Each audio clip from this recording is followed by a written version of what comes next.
ஆதித்யா என்ன பண்ணிட்டு இருக்கீங்க? நான் வந்து பாக்ஸ் வச்சிருக்கேன். பாக்ஸா? என்ன பாக்ஸ் இதெல்லாம்? சேலை பாக்ஸ். சேலை போட்டு வைக்கிற பாக்ஸா? நீயே மடிச்சிருவீங்களா? எப்படி மடிப்பீங்க? நீ தான் எல்லாமே பண்றியா? எல்லா ஒர்க்கும் உன்னோடது தானா? இப்போ எப்படி இந்த பாக்ஸ் மடிக்கிறதுன்னு எனக்கு சொல்லி தர்றியா?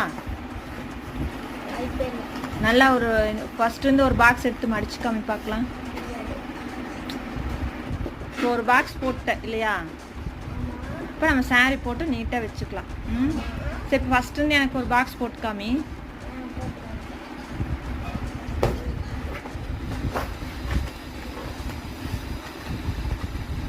நல்லா ஃபாஸ்ட்டாக போடுவியாட்டிருக்கு. என்ன பார்க்குறாங்க? ஓ, டிவி பார்த்துட்டே பாக்ஸ் போட்டுற.